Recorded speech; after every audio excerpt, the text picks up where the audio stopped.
All right, it's your good buddy Jimbo here, and we have yet another pay-per-view to recap. So, of course, we go to our go-to guy when it comes to professional wrestling and all the fun, wacky stuff we have going over there, wrestling professor of the armpitwrestling.com.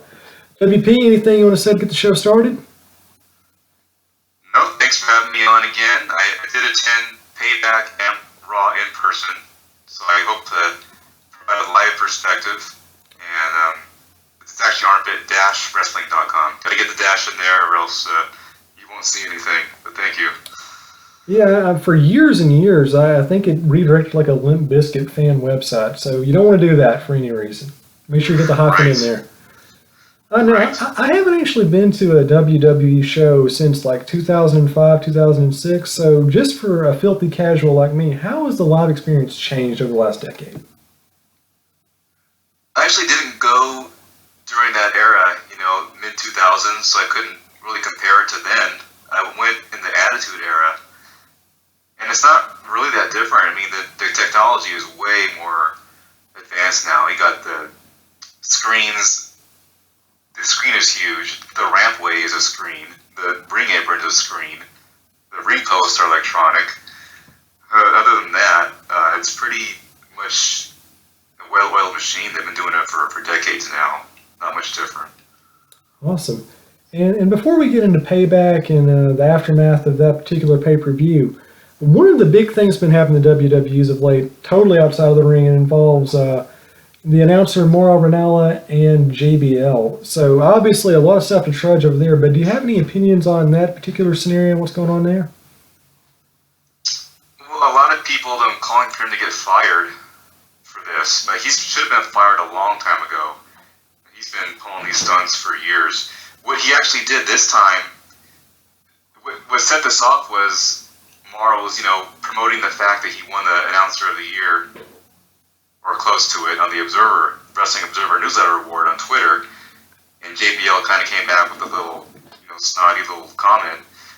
That's what set it off. But the stuff he said on that WWE Network show, I forgot what it's called, where he kind of mocked him for it, that was all scripted for him by the producers. So we can't really blame him for that. I think he should have been reprimanded for it, maybe taken off the air for a bit, but to fire him over this, I think is too much. He should have been fired for stuff long ago that was far worse than this. Yeah, I think in this scenario, it's kind of a lifetime achievement award. They're just finally catching up with JBL. I mean, we've all heard the horror stories of the rookie hazing, but what do you think this particular incident, out of all the things we've had in the past, him bullying Joey Styles, all the fun escapades in the shower, allegedly, why was this particular incident making the mainstream media rounds? This one is because the depression could have led to suicide. I mean, that's what happens with bipolar patients, unfortunately, and that's where it struck a chord with people. I think that's really what made it go to the mainstream. And then this guy, David Bixenspan, wrote an article about it that got attention. The only problem with the article is that it appeared on the Deadspin website, which, if you follow the news, Deadspin, the editor, was in the news this year for being a bully.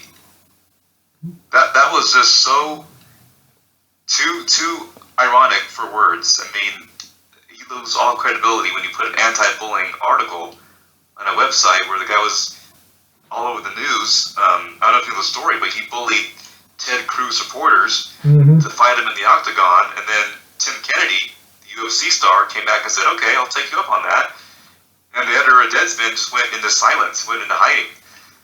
And it became a big story with Glenn Beck getting involved and putting up money to see the fight happen. And it was all over the conservative news media.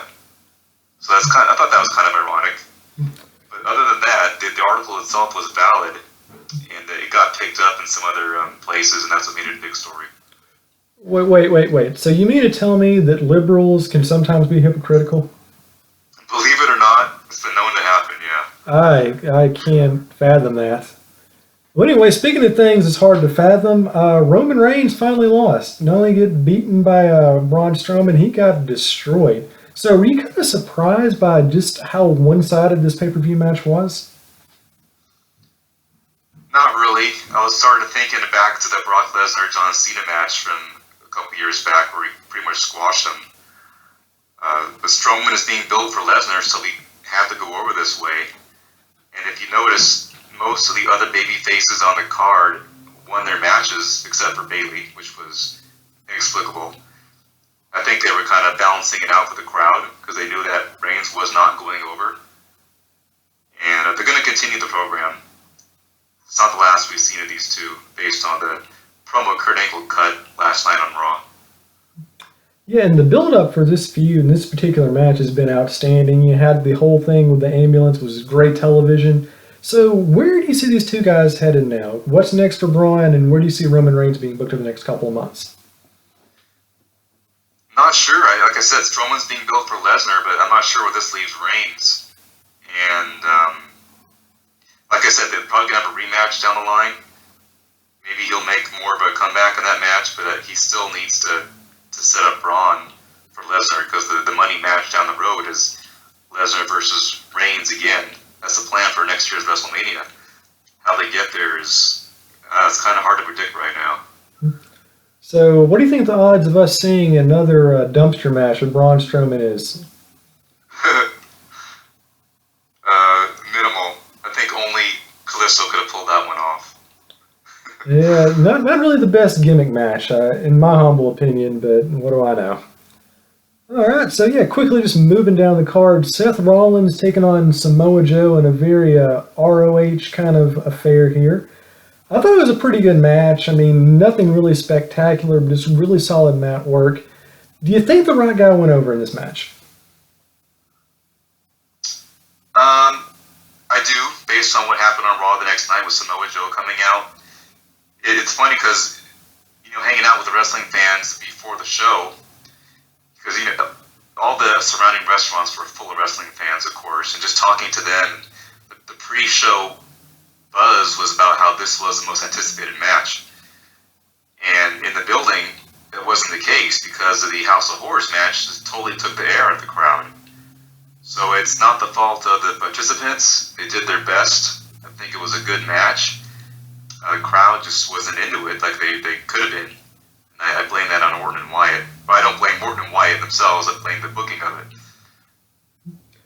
And what's next for Seth Rollins and Samoa Joe? Obviously, you've got a lot of talented up-and-comers coming up in NXT and getting elevated to main card status. So who would you like to see these two guys feud with over the next couple of months? Looks like they're going to keep the program going. Last night, Joe attacked Rollins, and the plan is for those two to keep it going for another month or so. So they're going to keep the program at the house shows and maybe the next pay-per-view. I think Rollins is going to eventually fight Lesnar this year. Lesnar has to go through a bunch of opponents to get to WrestleMania to keep him strong. So you're going to see Strowman, you're going to see Rollins, you're going to see Finn Balor. When that happens for Rollins is the question. I do think he'll get the win over Joe again if they meet again, or when they meet again, because he will be facing Lesnar at some point this year. And how lucky were we to witness a 5-star masterpiece on this show, The House of Horrors. You were there live. What happened? Well, the production was 5 stars, I'll say that. And they actually worked a pretty stiff match considering what they were doing. The crowd just wasn't buying it. I mean, it was still daylight out there in the West Coast, and it was pitch black out there. And no place like that exists in a major suburban area like San Jose. People were chanting everything from BS to this match sucks to this one guy was saying this is an indie film, take that shit to Sundance. And actually, there were 3 main screens in the arena facing the crowd, and on our side, the screen was partially broken, so there were black squares in the center. So they were chanting, "Fix the screen." And some people were logging onto their phones on the network to see the match because we couldn't really get a good visual of it. But it didn't matter. That wasn't the problem. It was just the whole concept of it was they thought was lame, and it bombed worse than you've been reading about. So, really, what's the end game with the WWE with this rivalry? We've had two really, really underwhelming marquee pay-per-view matchups. How much longer can this keep rolling? I think it's gone now. I mean, they're on separate brands now, so Wyatt won the feud. He's also going to be built up for, looks like, The Miz, if you're watching the television, or Dean Ambrose. He's going to be in that mix. The people, like you said, they were on Orton and Wyatt headlined the last match in this market in Sacramento. They headlined No Mercy. And that was just a regular match, no gimmicks, and it still wasn't a good match. Those two just don't have good chemistry together. On their own, they're fine, but together it just does not click for whatever reason. All right, and Alexa Bliss defeated Bayley. Lots of controversy about this one. What's your 2 cents? Boy, again, the way I said that the Class of Horrors match bombed worse than it came across on TV. Well, Bayley was over way more than you saw on television. This is her hometown. There was so many people there in their Bayley shirts of all demographics, from little boys, little girls, older women. A lot of the hardcore wrestling fans respect her from NXT, where she had, I call it street cred from there, and very few people were rooting against her, and all her family's there, and it's just something about Vince. He gets off on people losing in their hometown. And it didn't just happen once, it happened the next night too, on Raw. I know he went back and forth on the finish, but this really flattened the crowd for a lot of people. Bad move. And where do you see these two wrestlers headed in the future? What do you think should be the sort of end game the WWE should work with for the rest of the calendar year? Well, I think Alexa Bliss, she's my favorite diva. I love her. I want to marry her one day. I think she's gorgeous. I think she's got a good character in the ring.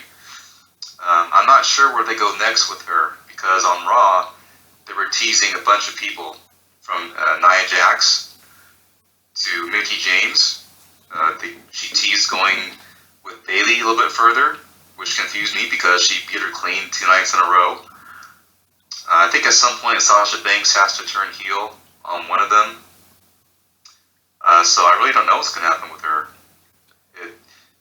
A lot of talented women in that division on Raw. I hope she keeps it for a while, because constant back and forth hot potato is ruining the prestige of that title. Whatever they did to build it up with the Women's Revolution is take a lot of steps back, because they keep passing it back and forth. Mm-hmm. In the match preceding that, we had a kind of a freaky injury here with the Hardy Boys taking on Cesaro and Sheamus. Sheamus went for a kick, and now Jeff Hardy is sans a tooth. So, how'd you feel about this match overall? Was it, just sort of filler material, or did it have a little bit more weight to it, in your opinion? No, what made it good is that the Hardys had not appeared together in this market since, probably the early 2000s, I would think. So they were over huge. It wasn't just that novelty pop of them being back. They really had a lot of fans. I need to mention how many women there were in the audience. So I've never seen that before at a WWE show. And this is a city, San Jose. Its nickname is called Man Jose, because there's so many men here, because it's got a high concentration of high-tech jobs. And that name is much deserved, let me tell you. But there were a ton of women at the show, not just dates with guys, but single moms with their children. They really dig the Hardys. And from where we were sitting, we couldn't even tell that Jeff lost his tooth. I don't know if it was...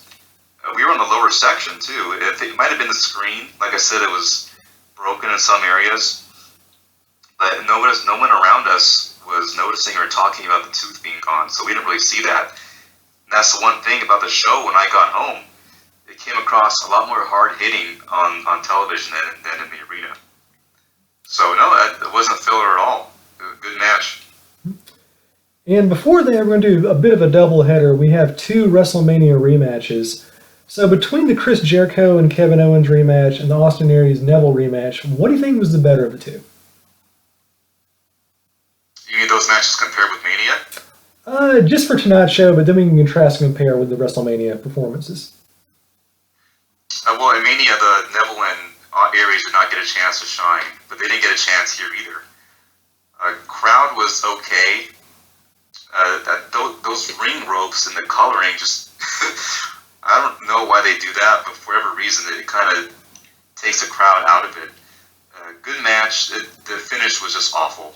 I think they could have really been allowed to do more, and I think they will be allowed to do more when they meet again, because that program is not done. Jericho and Owens wasn't as good as their Mania match, but it couldn't be allowed to be because it was the opener.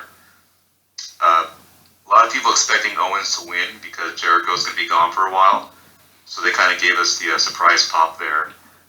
And he's over big. That list of Jericho gimmick is still over with the fans. A lot of people had their merchandise in there.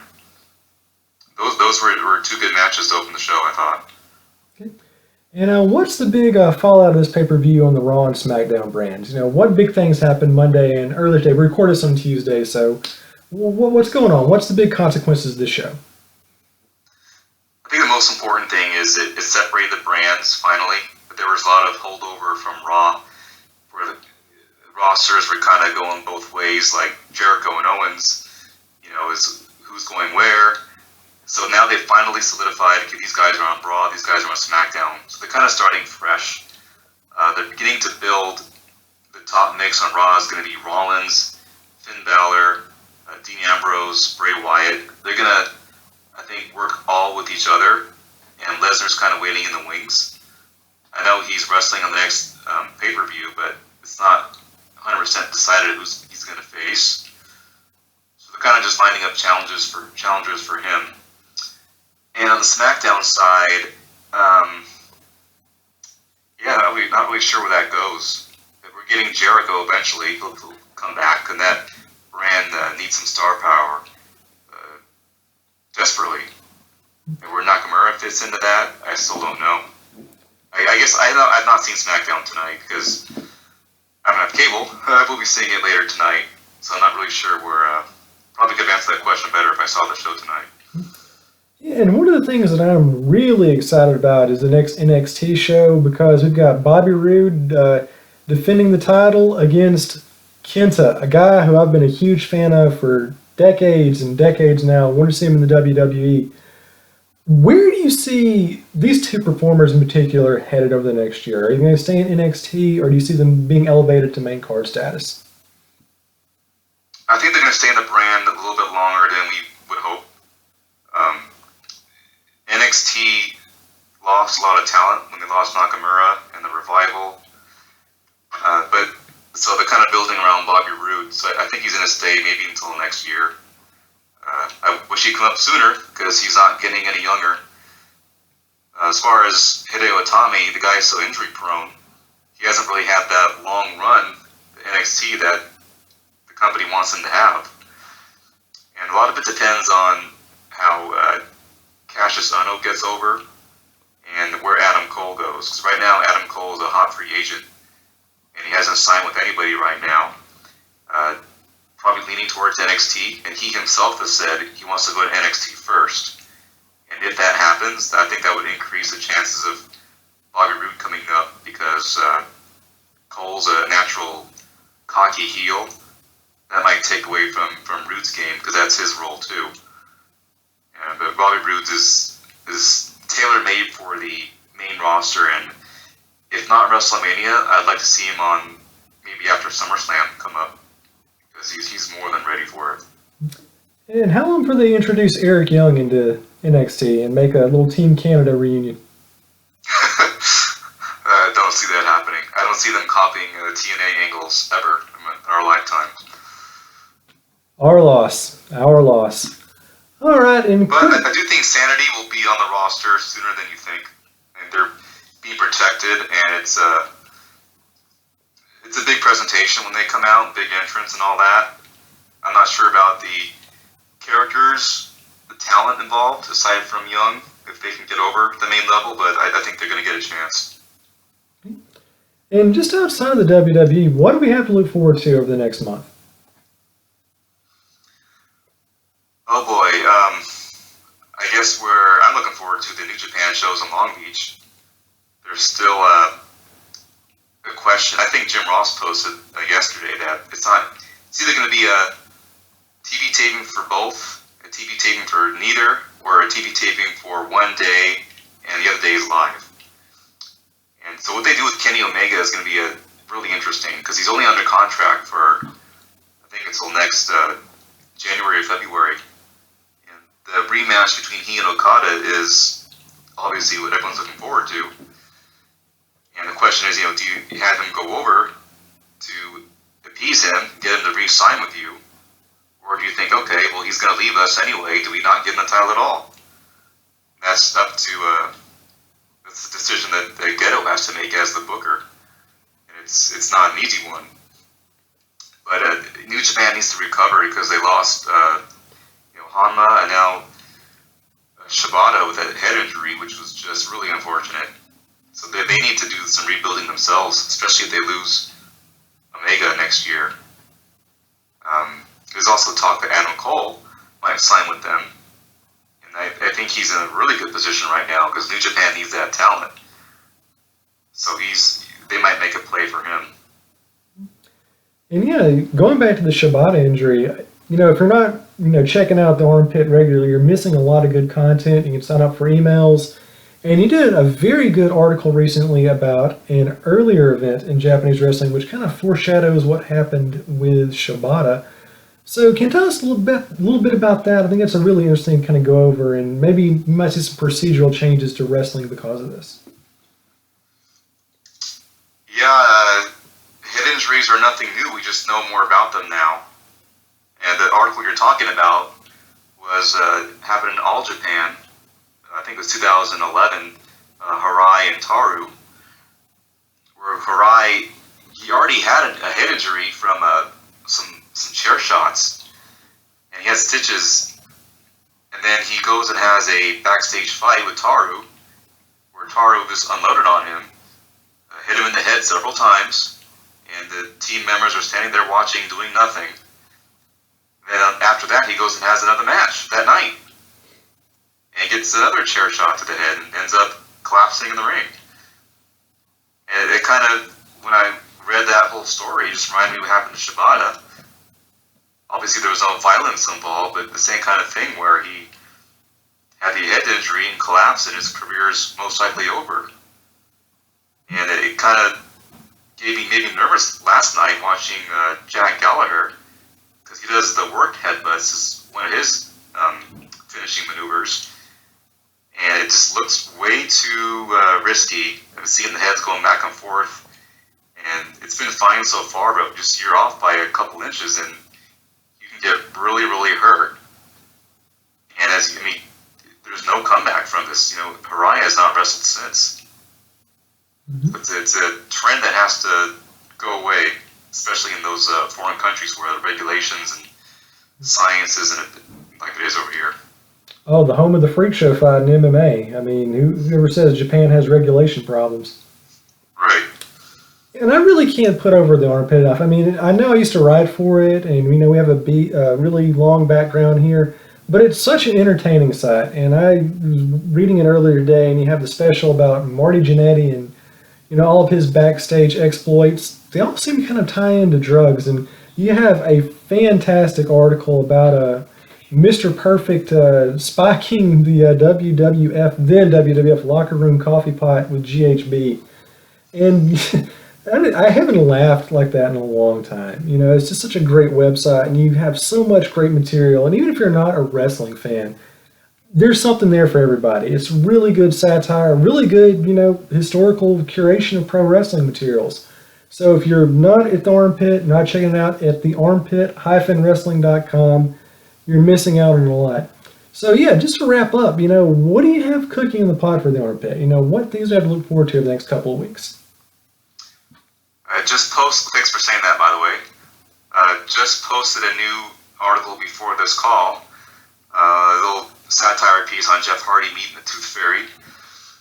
And then, such a rich source of information is I love to read old articles with wrestlers. That's how I got 2 from Marty Jannetty, and I got more from that interview. Like I wrote one today, it's not up yet, but it's a another fight Jannetty had with a fan back from '91.